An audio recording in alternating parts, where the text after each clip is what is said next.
we have the clip from is it Kelsey Pope that talks about Mike Matthews and the impact that he has to have, and he has to be the guy? Do we have that ready? Yeah, I got it. Okay, let's go ahead and play that right now, because the question we have for you is Mike Matthews, is it Mike Matthews or bust for Tennessee's receivers? And when you hear this quote, you'll realize why I surmise this. It seems like they're putting a lot on Mike Matthews. Here he is. All right, here is Kelsey Pope right now. Pulling him up.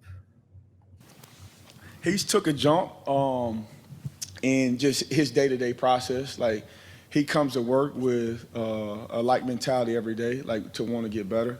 I think there's still a ways to go in the consistency area. I think that happens naturally as a young player with him being the second year in his offense. But what I have seen and what I have enjoyed is the way he competes every single snap, which is a jump from, what he was as a true freshman.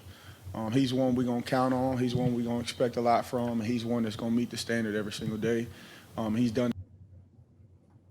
All right, he's one that we're going to count on. He's made a big jump. So we're talking about a guy who was arguably a little bit immature last year, and now this year he's expected to be the guy.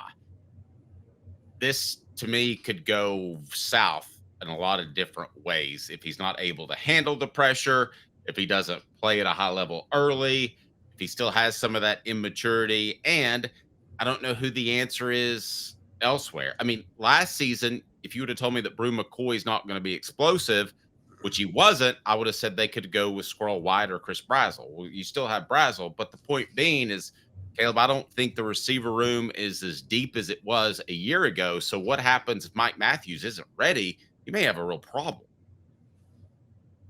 Yeah, Mike Matthews. I think what Kelsey Pope said in that clip is very alarming, if I'm going to be honest with you, because he threw out, just straight up threw out, that he said he doesn't compete. Well, he said he competes every play, competes play to play, which he didn't do last year, or is a jump from where he was last year. I'm like, so he wasn't competing play to play last year? Like, that's kind of a mentality thing for me.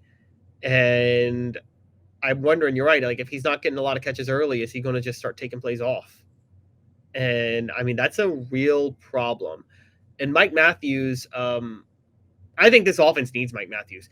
Everything about it hinges on Mike Matthews. He's the one receiver who can dictate coverage, who has experience in the system right now. And so I really think that if you don't have Mike Matthews, then you miss out on a huge advantage for this offense.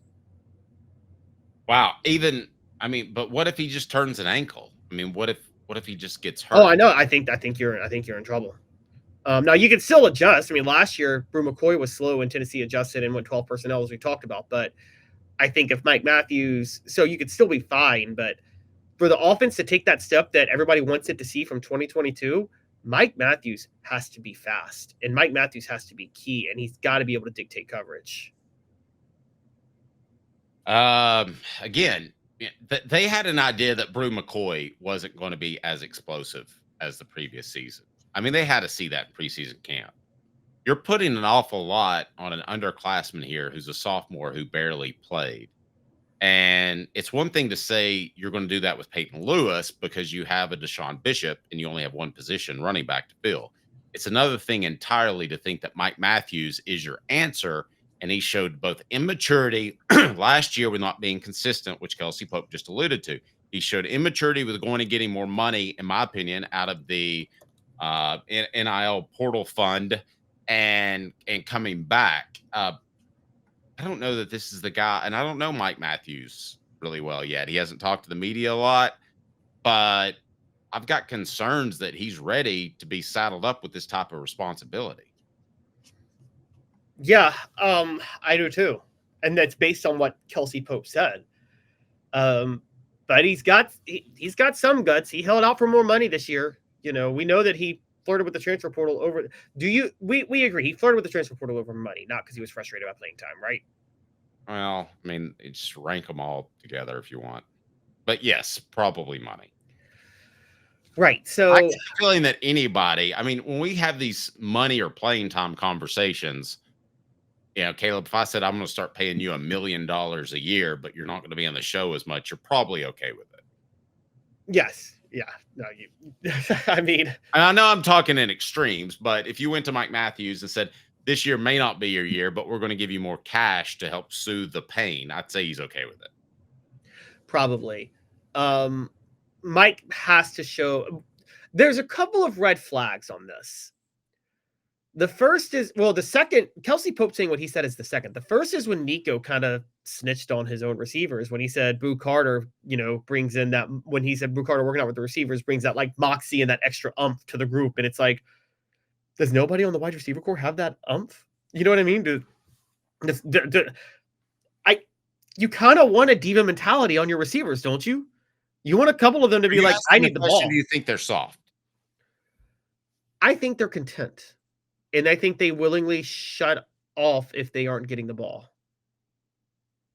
Okay. Now, Daniel on the other side of it says that I think this will be our best wide receiver core under hype. Let's take a look at that. It's not going to be better than 2022. Can we agree with that?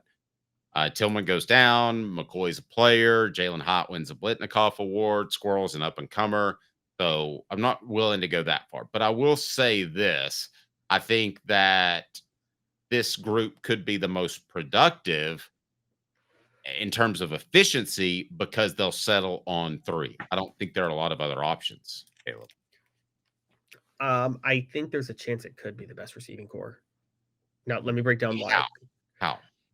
There's a possibility. We're talking about concerns with Mike Matthews here. Again, everything comes down to Mike Matthews. Can we agree that there's a possibility that if Mike Matthews hits his full potential, he could be better than Brew McCoy or Cedric Tillman? Yes. Chris Brazo, we think, is already better than Ramel Keaton, don't we? Yes. So now we just go to the slot. You bring up Jalen Hyatt. Dave, I mean, I think we've seen enough now. Jalen Hyatt was a total system player. And you don't think Braylon Staley could just do the same thing?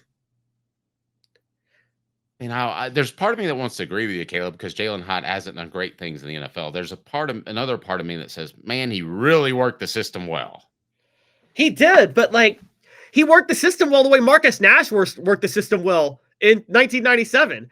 Or Joey Kent in 1996. What happened? Joey Kent leaves after 96. How is Tennessee going to replace Joey Kent? They get Marcus Nash, and he sets the all-time record for receiving yards in a season. And then Marcus Nash leaves, and Peyton Manning leaves, and Peerless Price comes in, and he's better than both of them. Doesn't put up the numbers because he didn't have Peyton Manning throwing in the ball, but Marcus Nash and Joey Kent were NFL flameouts. They were both just total products of Peyton Manning. Now, Daniel brings up Watch and See Day. There's a couple of more that will also be this year. Smith, Boo, Carter. So in order to be the best wide receiver crew ever, I think that Tennessee would have to show they're deep at that position. That would mean Travis Smith, the freshman, or Boo Carter, the defensive back. I'm leaning Boo because I could see Boo and Braylon alternate in the slot. You're not going to see much from Travis Smith, guys. What Jimmy said is true.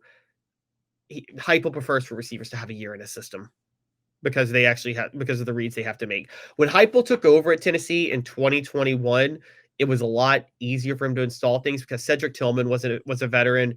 Velus Jones Jr. was a senior. He had just gotten Javonte Payton from Mike Leach, who already knew how to handle, receivers in the air raid have to make reads too. So taking that into account, Josh Heupel already had some guys that were either very experienced or familiar with what he wanted to do somewhat. But Travis Smith is a freshman out of high school. He's not going to be able to step in and develop in this system this year. You're not going to see much of him. Do you think if Josh Heupel had it, if he had 5 talented receivers, he'd ever run 4 or 5 wide consistently?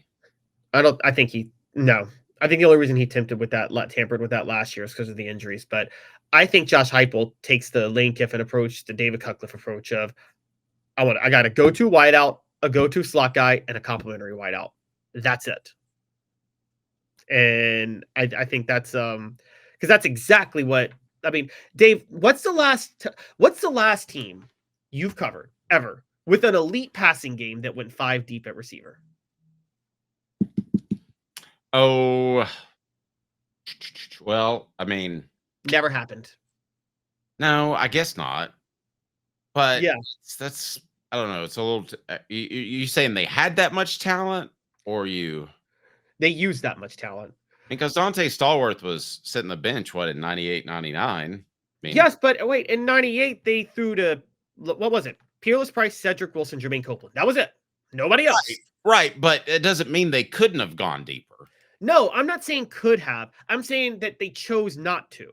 I'm saying they didn't have a five.